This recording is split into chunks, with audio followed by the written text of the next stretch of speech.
First of all, let me introduce myself. Myself Rajans Kumar Singh, and I have secured All India rank 660 and in CSE 2019.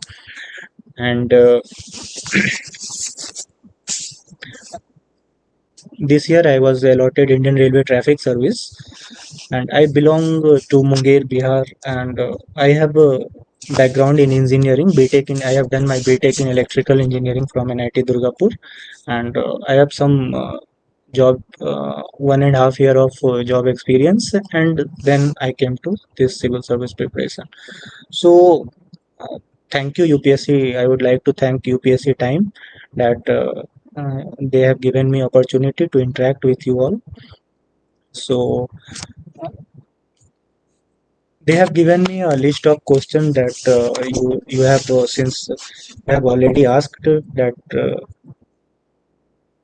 first of all, the question is about exam pattern, that what is the exam pattern of UPSC. So exam pattern, any serious candidate will know that what is the exam pattern, but still for all the candidate listening here, I would like to clarify. मैं clarify कर देना चाहता हूँ क्या कि इसमें pre होते हैं, प्री के दो पेपर होते हैं, एक आपका जीएस का होता है और दूसरा पेपर जो होता है वो सी सेट का होता है। तो आपकी जो मेरिट लिस्ट बनती है वो जीएस पेपर के वन पेपर के आधार पे कट ऑफ डिसाइड होती है, और सी सेट जो होता है वो क्वालिफाइंग होता है जिसमें कि आपको 1/3 स्कोर करना पड़ता है। और अकॉर्डिंग टू फिर जीएस वन के कट ऑफ के हिसाब से आपको मेंस का एग्जाम देने का मौका मिलता है। In mains you have in mains में आपको all together 9 paper you have to write, and in that one essay paper will be there, 4 GS paper होंगे और 2 ऑप्शनल के पेपर होंगे और 2 लैंग्वेज के पेपर होंगे, जो कि कंपल लैंग्वेज के पेपर कंपलसरी मतलब आपको लिखने रहते हैं, बट वो क्वालिफाइंग होते हैं। और जिसमें क्या कि आपको मतलब मिनिमम क्वालिफाइंग मार्क्स स्कोर करना पड़ता है, और उनकी कैलकुलेशन जो है ये फाइनल मेरिट लिस्ट में नहीं होती है। तो ऑल टुगेदर जो 250 मार्क्स के 7 पेपर होते हैं, जो कि ऐसे मैंने बताया 4 जीएस 1, जीएस 2, जीएस 3, जीएस 4 और 2 ऑप्शनल के पेपर होते हैं।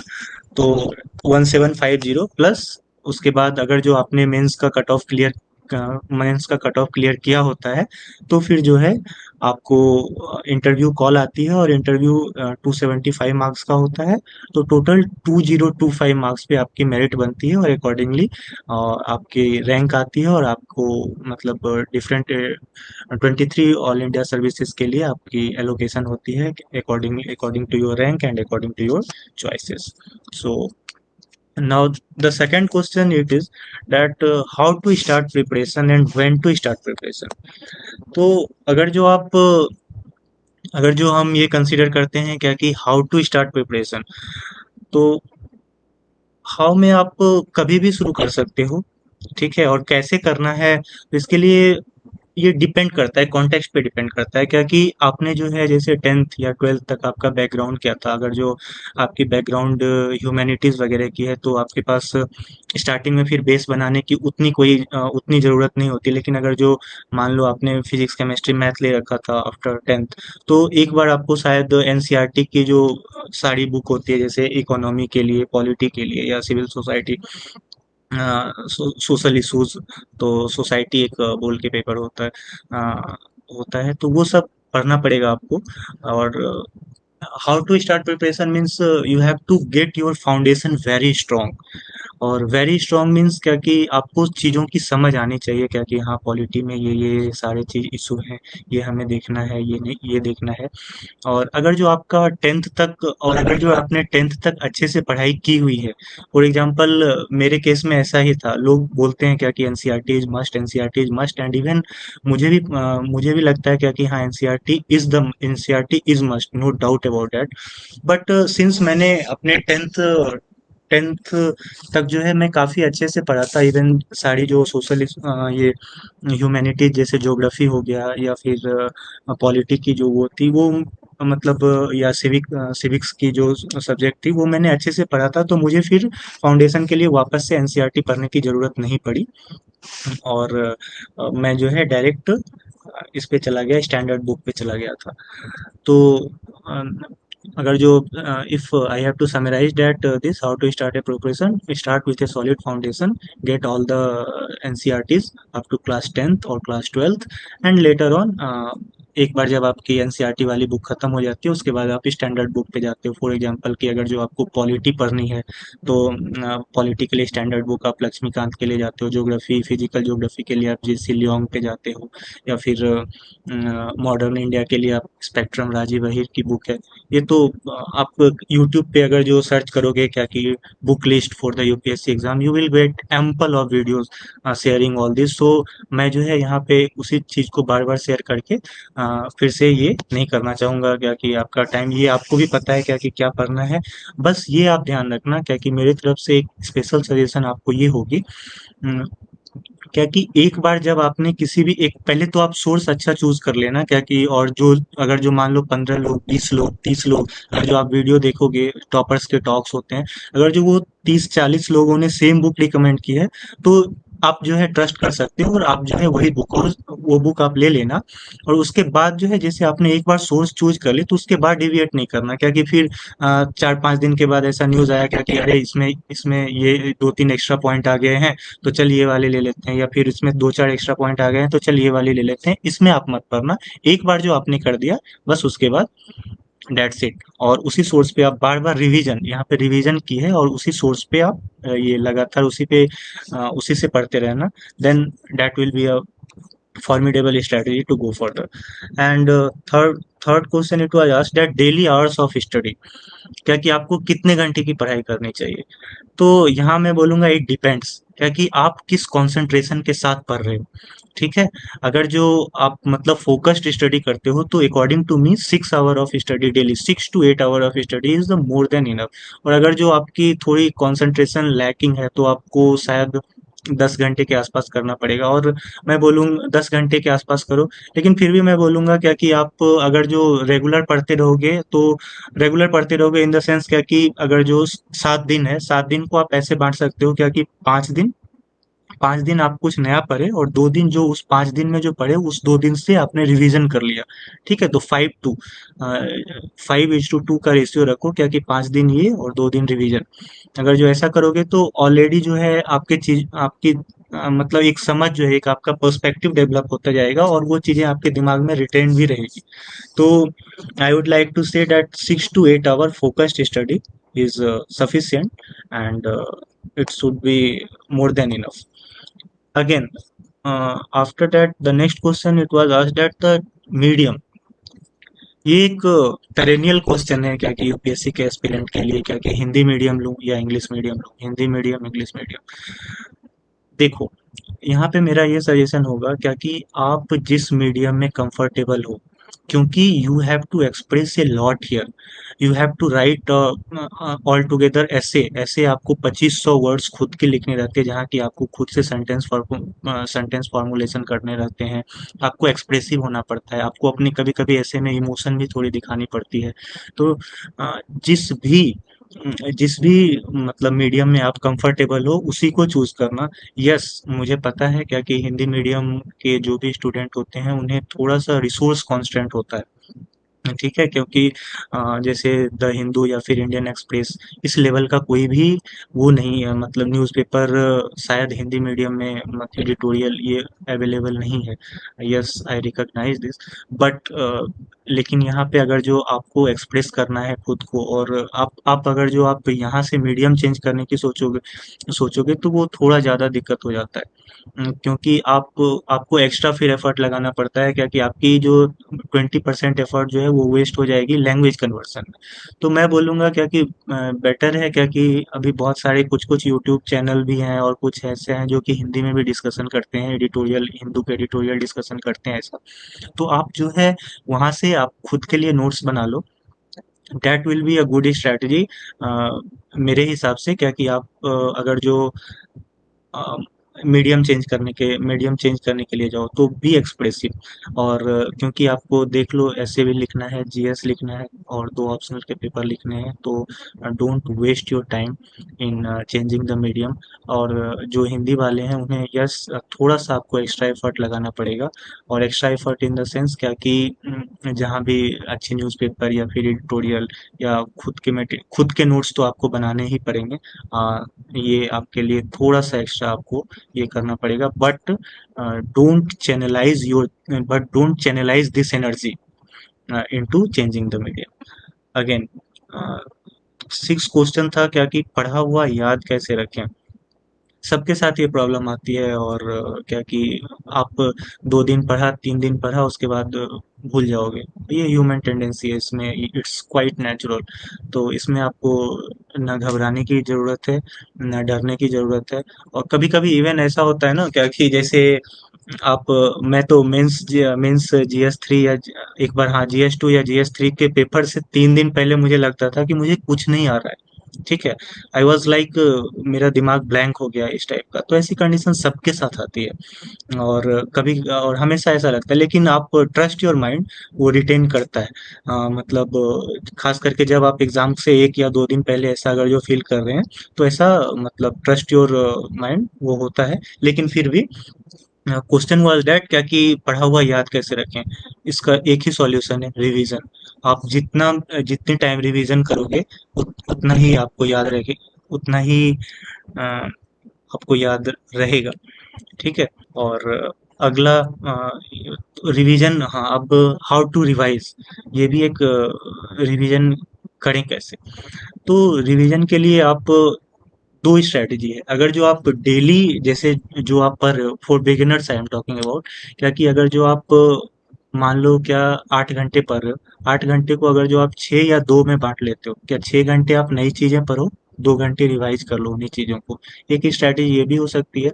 या फिर क्योंकि आप जैसे मैं बताता हूँ, ये सच में प्रूवन है। इवन मुझे भी रिवीजन करने से बहुत प्रॉब्लम होता था, लेकिन अगर जो आप जैसे डेली मान लो 6 घंटे आपने पढ़े और लास्ट के रात के 2 घंटे अगर जो रिवीजन के लिए रखे, तो आप आपकी रिटेंशन कैपेसिटी जो होती है वो 90% होती है। वही अगर जो आप मतलब वीक के एंड में फिर से रिवीजन करते हो, तो उस समय फिर मतलब शायद 60 कुछ एक रिजल्ट था क्या कि 60% यू कैन रिटेन। तो ये रख ये कर सकते हो। तो दो strategy you can do, either 6 to, जो जिसमें भी आप कंफर्टेबल हो। अगर जो 6 टू रखना चाहते हो पर daily, on the daily basis, then will that will be more better approach. और otherwise you can also do 5 two strategy. Again, seventh question is very general question, that book list book list के बारे में अगर जो मैं यहाँ पे फिर डिस्कस करूँ, तो फिर अपने 10 मिनट फालतू के वेस्ट हो जाएंगे। बुक लिस्ट की एम्पल और वीडियो पड़ी है क्या कि आप किसी भी लोगों की बुक लिस्ट एक बार आप उठा के देख लेना, you will find common. For example, for polity what you will do, Laxmikanth. For ancient India और मिडिएवल इंडिया, वो जो ओल्ड एनसीईआरटी की बुक आती है, आर एस शर्मा की। फिर मिडिएवल इंडिया के लिए सतीश चंद्रा की। Modern India, you should go with spectrum. Environment, Shankar IAS. ठीक है।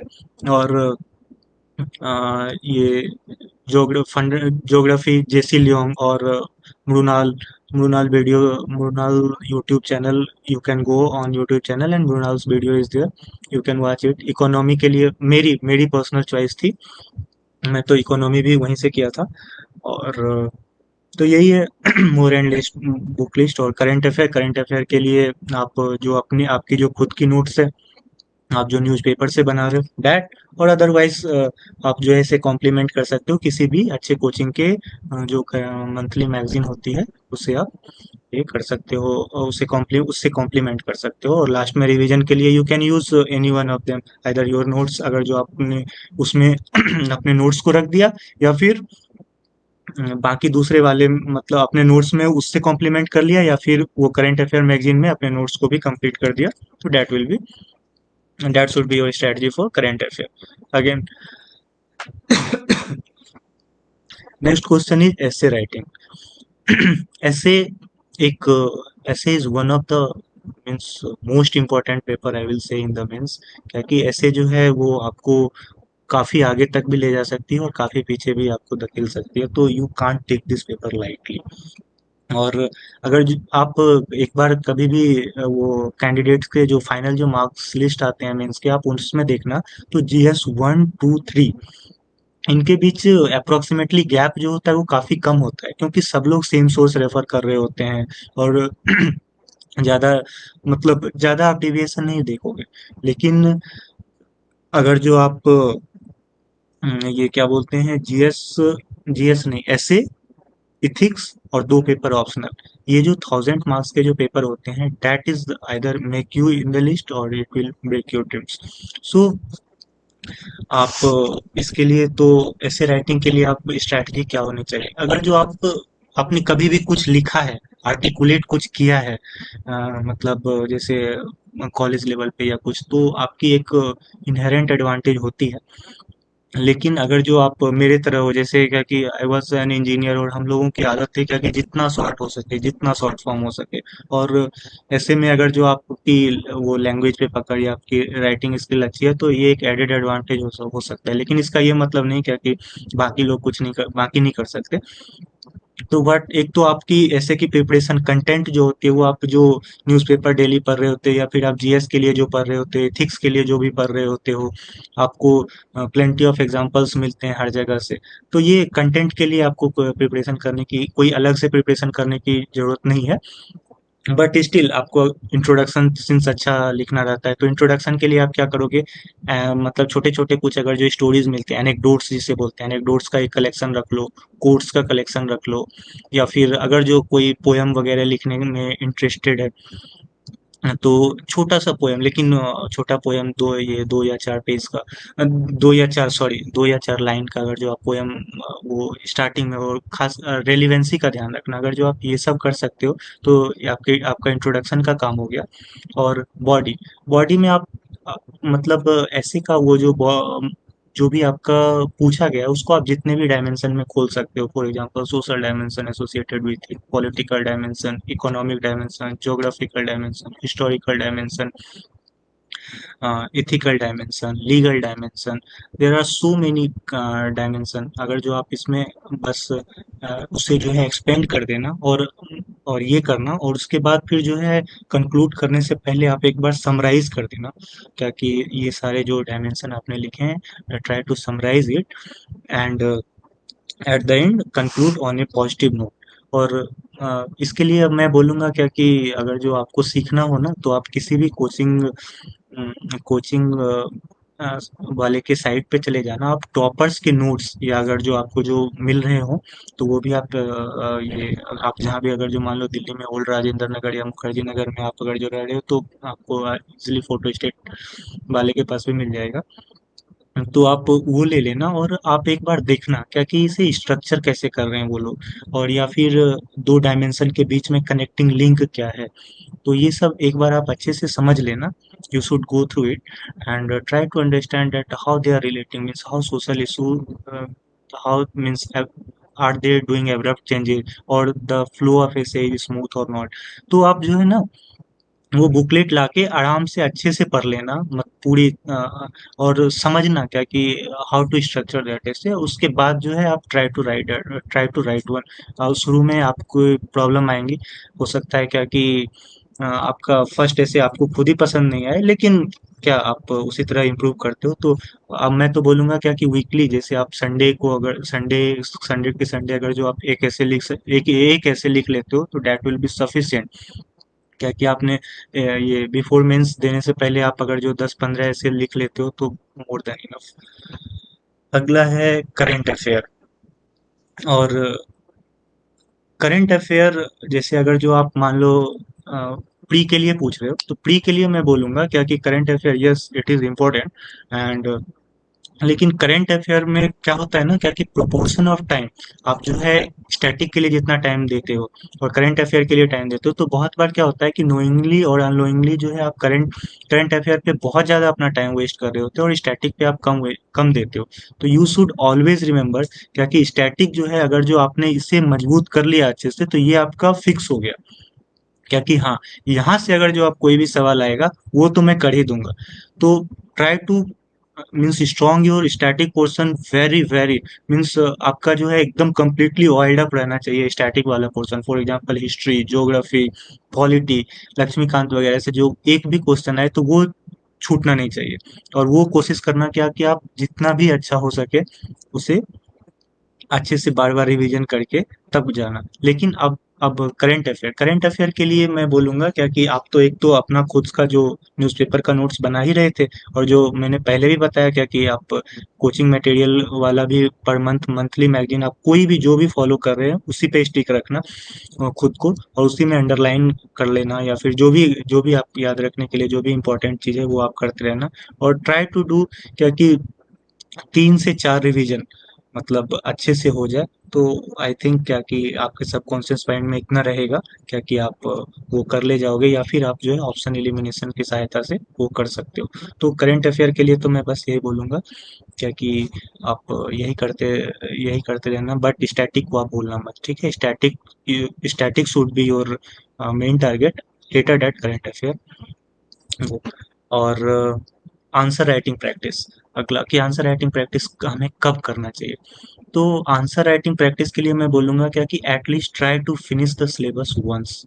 क्या कि आप जो है ना, जैसे मान लो क्या थोड़े दिन मतलब 1 महीने हुए आपको इसमें आए हुए, और आपको सब लोग बोलेंगे क्या कि ये सब लोग बोलेंगे कि स्टार्ट कर दो answer writing practice, answer writing practice it is the must, answer writing practice is the key, ऐसा। Yes, it is the key, no doubt about that, but still आपको at least try to finish the syllabus once, और एक बार जब syllabus finish हो जाए उसके बाद से आप आंसर राइटिंग प्रैक्टिस करो, साथ साथ रिवीजन भी करते रहो, आंसर राइटिंग प्रैक्टिस भी करो। Try to write 5 to 6 question.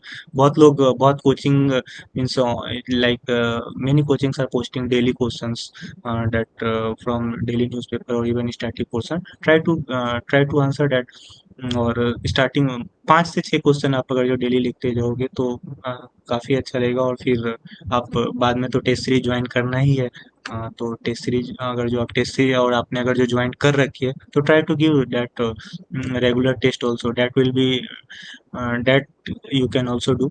But the key is क्या कि आप जैसे मेंस में जो जाते हो तो मेंस में 3 घंटे में 3 घंटे में आपकी 3 घंटे में आपको 20 क्वेश्चन किसी भी हाल में आपके फिनिश होने जो हो जानी चाहिए, दैट शुड बी योर की, ठीक है? और अगला है क्या कि time table and time management. Time table and time management, तो मैं टाइम टेबल बताने के लिए आप जैसे टोटल सिलेबस ले लो, ठीक है? और सिलेबस को आप मतलब मंथली टारगेट में डिवाइड करो, उसके बाद आप वीकली और फिर डेली बेसिस के टारगेट पे डिवाइड कर दो। और उसके बाद आप देखो क्या कि आपको आपकी जो डेली टारगेट है वो कितने आवर्स में हो जा रही है, ठीक है? और आप जब भी टाइम टेबल बनाना ना तो वो काफ़ी रियलिस्टिक रखना, रियलिस्टिक इन द सेंस क्या कि अगर जो अ, मतलब मान लो क्या कि ऐसा नहीं क्या कि एक दिन बहुत ज़्यादा पढ़ लिए, 2 दिन बहुत ज़्यादा पढ़ लिए, तीसरे दिन बहुत ज़्यादा पढ़ लिए, उसके बाद जो है फिर आपको फॉलो करने में वो चौथे दिन जो है बस गिव अप कर दिया, ऐसा नहीं होना चाहिए। It should be realistic target क्या कि हाँ इस बुक के मुझे 2 चैप्टर खत्म करने हैं, और फिर दूसरे सब्जेक्ट के 1 या 2 पेपर खत्म करने हैं। तो try to manage in this way. Sometimes क्या होता है ना क्या कि आप जैसे एक ही सब्जेक्ट पढ़ते रहोगे तो बोर हो जाता है, और you will feel like fatigue type. So my suggestion will be क्या कि आप 2 सब्जेक्ट को एक साथ लेकर चलो। For example history plus economy, और otherwise polity plus geography, like that, so that क्या कि आप आधा टाइम जो है एक सब्जेक्ट को दो, आधे टाइम दूसरे सब्जेक्ट को दो। तो टाइम टेबल की बस वही मैं बात किया क्या कि आप मतलब अपने जो भी टारगेट्स हैं उसको छोटे छोटे उसमें डिवाइड कर दो फर्स्ट, और उसके बाद डेली टारगेट तक आ जाओ। उसके बाद जो है आप डेली टारगेट को भी छोटा कर सकते हो क्या कि मतलब आवरली टारगेट क्या कि हाँ 1 घंटे में एक चैप्टर पढ़ना है या नहीं, ओके? तो आप वैसा भी कर सकते हो। फिर अगला है क्या कि how to choose your optional subject. आप ऑप्शनल सब्जेक्ट चूज कैसे करें? तो आई विल, मेरे हिसाब से आपको क्या करना चाहिए क्या कि first go through syllabus of all the optional, और उसमें से सिलेबस देख लेना और उसके बाद प्रीवियस ईयर क्वेश्चंस देख लेना। उसके बाद जो है आप शॉर्ट लिस्ट कर लेना, आप मतलब according to your comfort zone, और आप किस किस ऑप्शनल के साथ ज़्यादा कंफर्टेबल हो। वो करने के बाद जो है आप ये सिलेबस और प्रीवियस ईयर क्वेश्चन देखने के बाद आपको 3 या 4 ऑप्शनल शॉर्टलिस्ट हो जाएंगे। तो तीन चार ऑप्शन में आप उसके बाद अगला means second criteria should be your interest.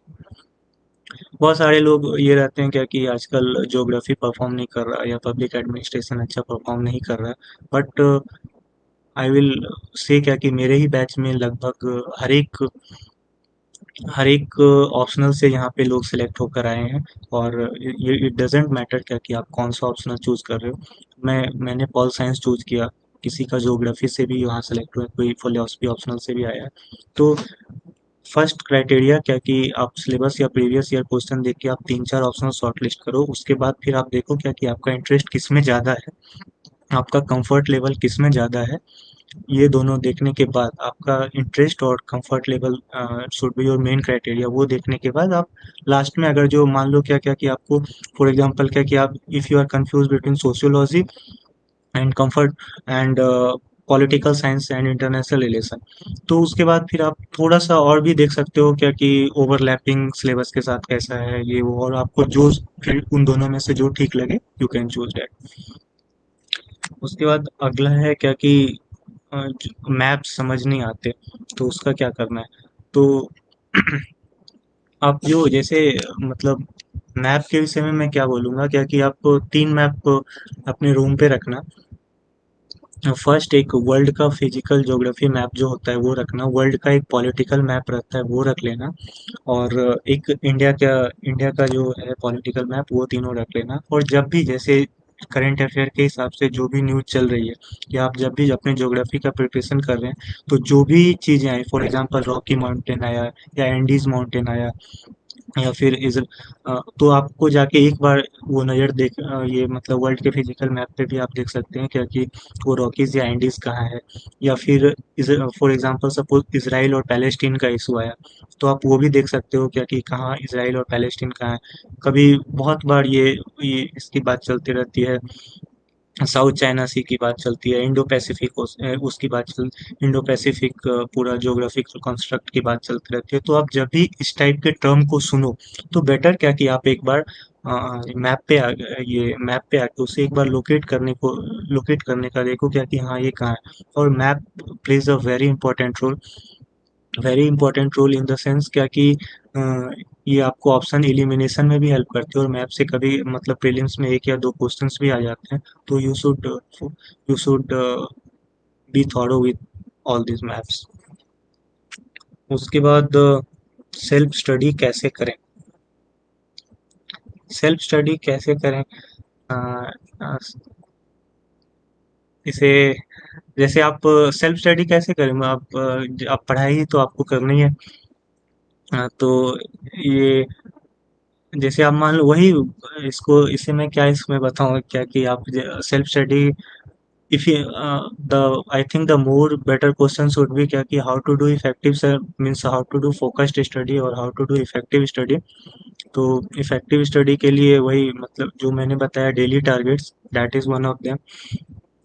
Daily target और आवरली टारगेट कर लो, और अगर जो मतलब अ, ये करने के बाद 2 सब्जेक्ट को आप चूज कर सकते हो, और ये दो दो सब्जेक्ट का कॉम्बिनेशन एक साथ रखो so that you don't feel bored. Okay, these all were the yeah, I think these all were the question posted. Now I will take the comment section. What is the possibility of an extra attempt for last attempt 2020? शायद central government ने अब clear कर दिया है क्या कि वो extra attempt शायद नहीं देने वाले हैं, जहाँ तक मुझे पता है। बट आगे क्या होता है ये शायद UPSC has to take a call. MA political science के बाद यूपीएससी प्रिपरेशन तक है। पता नहीं रमेश कायत, I didn't get your question, आप एक बार और देख सकते हैं। पूछ सकते हैं। Which one is the best choice, Hindi और English according to you? I have already told you that जिसमें आप ज़्यादा एक्सप्रेसिव हो और जिसमें आप कंफर्टेबल हो, choose that medium only, because you have to write a lot, you have to express a lot, so please don't waste your energy in shifting the medium. Just want to ask you, how does role of bureaucrat from UPSC and State Public Service Commission differ? As I am working with PSU and my attempt for UPSC is over, I still carry that passion for being a bureaucrat. So is State Public Service Commission worth attempting? State public service commission से भी आपको अच्छे post मिलते हैं। For example you will get SDM और DYSP, they are also called bureaucrat, but वही थोड़ा ये डिफर करता है क्या कि their role and responsibility. For example they have to continue in the service for more year then compare to, suppose क्या कि अगर जो आप यूपीएससी में सेलेक्ट हो कि अगर जो आप एसडीएम बनते हो तो आप 5 या 6 साल के बाद आपको डीएम की पोस्ट मिल जाती है, और उन्हें ये पोस्ट मतलब अगर जो आप स्टेट पब्लिक सर्विस कमीशन के साथ जाते हो तो उन्हें यहाँ तक पहुँचने में थोड़े 15 साल के राउंड लग जाते हैं। तो यही थोड़ा डिफरेंस है, और otherwise both are bureaucrat. Hindi medium के लिए नोट्स क्रिएट कैसे करें जिससे कि स्मार्ट नोट्स बन सकें? एक मैं नोट्स के बारे में मैं ये भी बोलूँगा क्या कि आप जो है नोट्स इतना ही लिखना जो कि आप मेंस के पेपर में लिखने वाले हो, ठीक है? और don't try to write all the lines in the notes, just write keyword, सिर्फ कीवर्ड लिखना, ठीक है? और जैसे कोई भी आप इशू वाइज आप अगर जो आप मेंस के लिए नोट्स बना रहे हो तो आप इशू मेंस के लिए ही, मतलब प्री और मेंस की प्रिपरेशन अलग नहीं होती, इंटीग्रेटेड होती है।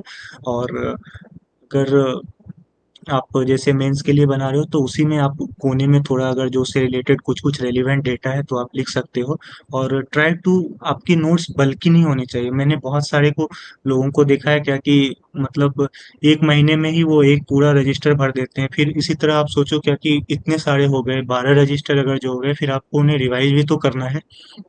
तो आप उस हिसाब से देख लेना क्या कि मतलब कोई भी एक अगर जो अभी जैसे मान लो क्या कि पेगासस का इशू चल रहा है, तो पेगासस का इशू पे लगभग 12 या 15 आर्टिकल आ चुके हैं न्यूज़पेपर में। तो ऐसा जरूरी नहीं है क्या कि हर आर्टिकल आए हम हर का वो नोट्स बना रहे हैं, तब तो वो काफी बल्कि हो जाएगा। Just try to reduce this issue, क्या कि आप 7 से 8 लाइन में बस 3 4 पॉइंट इसके क्या क्या इंपॉर्टेंट है। डेट एक सोवरेनिटी का इशू आता है, राइट टू प्राइवेसी का इशू आता है, तो इन दोनों के बीच बैलेंस को कैसे इस्टेब्लिश किया जाए। तो अगर जो ये चीजें सच में हो रही है तो इसके क्या क्या क्या ये डिफॉल्ट है, वो 3 4 पॉइंट लिख देना। और लेकिन नहीं, बहुत बार क्या होता है क्या कि हमें टेररिस्ट एक्टिविटीज या फिर और भी कुछ वो करने के लिए इंटेलिजेंस एजेंसी अगर जो स्पाइंग करती है तो डेट शुड बी, ये इनके 1 2 3 4 this points are the merit points, बस इतना लिख लेना। और उसके बाद अगर जो आसपास फिर अगर जो राइट टू प्राइवेसी आए तो फिर ये एक इशू अलग है क्या कि हाँ इसके ड्राफ्ट बिल हैं या फिर जो सुप्रीम कोर्ट का जजमेंट है, कुछ 2 3 टेस्ट ऑफ प्रोपोर्शनलिटी और ये सब है। तो ये सब बस लिख लेना, छोटे छोटे पॉइंट्स में लिख लेना। उसके बाद बस आप इस इशू को छोड़ देना, अब आने दो आर्टिकल। क्योंकि अगर जो मान लो ऐसा अगर जो इशू आता है, फॉर एग्जांपल इथिक्स में आ गया या किसी भी ये क्या बोलते हैं गवर्नेंस वाले जीएस 2 में अगर जो आ गया, तो आपके पास इनफ मटेरियल है क्या कि आप लिख सकते हो। तो क्योंकि आपको आंसर तो फाइनली 150 वर्ड या 250 वर्ड में करना है ना, तो फिर क्यों आप 3 4 पेज का उसे नोट्स बनाओगे? एक पेज में बस 5 से 10 पॉइंट, 10 पॉइंट अगर जो आपके पास है, you can write a 250 word answer easily. तो that I say that then it will be a smart strategy और your notes will be smart notes. ठीक है, तो आप इसे बिल्कुल बल्कि मत करना। अगर मैं अभी मेरे पास शायद में अपना नोट्स है, अभी अगर जो रहता तो मैं दिखाता क्या कि जैसे पूरे ऑप्शनल के जो मेरे पॉल साइंस का ऑप्शनल था, मैंने उसे कन्वर्ज करके 50 से 55 पेजों पे ला दिया था, और बस उसी को मैं बार बार रिवाइज करता था। That's it. आपकी हमेशा हर चीज में स्ट्रेटजी यही होनी चाहिए कि ये नोट्स जितने कम बल्कि होंगे, इट विल बी उतने हैंडी होंगे और उतने इजियर टू यूज होंगे। ओके। रिटर्न का आपने कैसे किया? ऐसे राइटिंग के लिए कौन सी आपने कोचिंग ज्वाइन की? मैंने कोई भी कोचिंग नहीं ज्वाइन किया था, और ये मेरा सारा सेल्फ स्टडी ही था, क्योंकि जब मैं आया था उस समय ample of guidance were available online. बहुत सारी ये यूट्यूब पे मैंने देखा था, बहुत सारी गाइडेंस फ्री में अवेलेबल थी। तो फिर मैंने कोचिंग तो ज्वाइन नहीं किया था, और बट हाँ, मैंने टेस्ट सीरीज ज्वाइन की थी, ऑप्शनल की टेस्ट सीरीज ज्वाइन की थी पॉलिटिकल साइंस के लिए। प्रिपरेशन के लिए दिल्ली जाना ज़रूरी है क्या?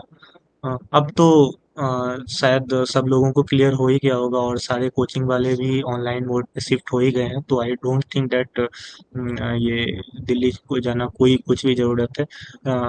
मैं हालांकि मैंने दिल्ली में ही रह के पढ़ाई की, क्योंकि घर में वैसा माहौल था नहीं क्या कि मेरी पढ़ाई हो सके, और बहुत सारे घर पे डिस्टरबेंसेस थी, तो इसके लिए मैं क्या कि हाँ, अगर जो जाना ही है तो फिर मैं दिल्ली चला गया, but it is not necessary. अगर जो आपके पास आपका एक सेपरेट रूम है, अच्छी इंटरनेट कनेक्शन है, लैपटॉप है, और तो you can do from anywhere.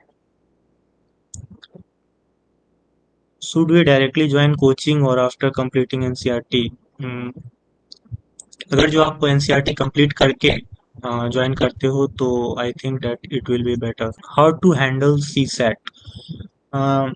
Since I was an engineer, and I am it's I in 11th or 12th I have deal with physics, and I have done with physics, chemistry, and math. So CSAT was not a problem for me.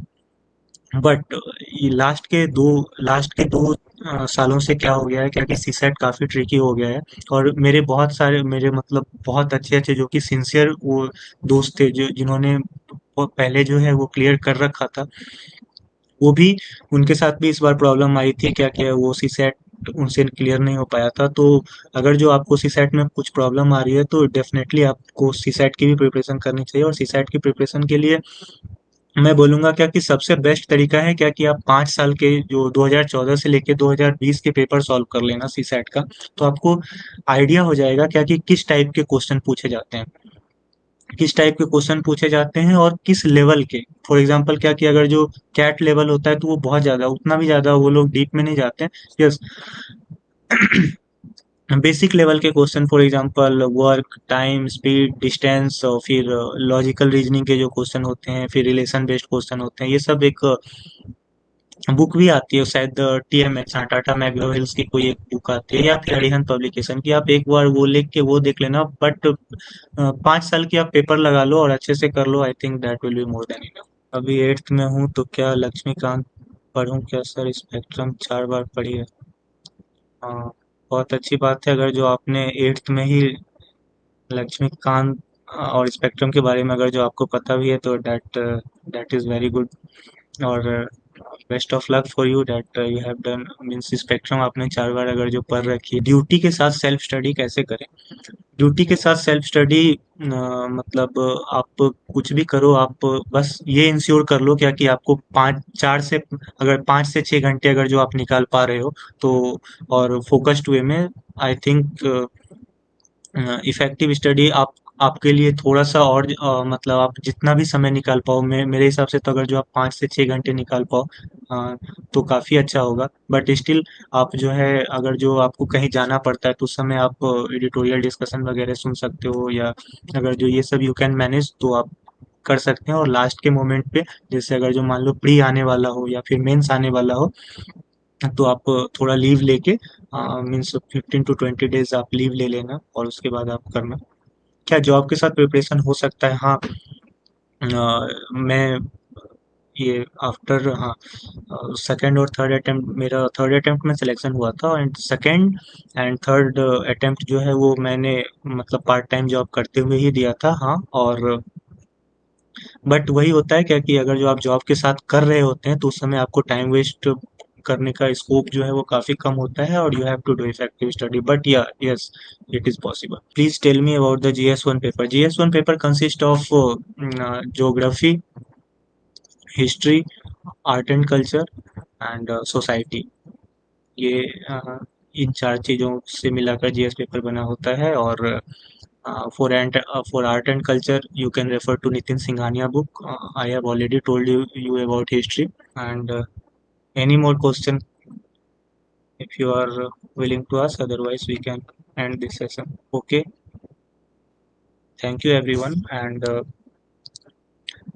If अगर जो बाद में आपको कुछ query वगैरह पूछनी हो तो यू कैन कमेंट और कमेंट, और I will try to answer all those जितना पॉसिबल हो सके। Okay, thank you everyone.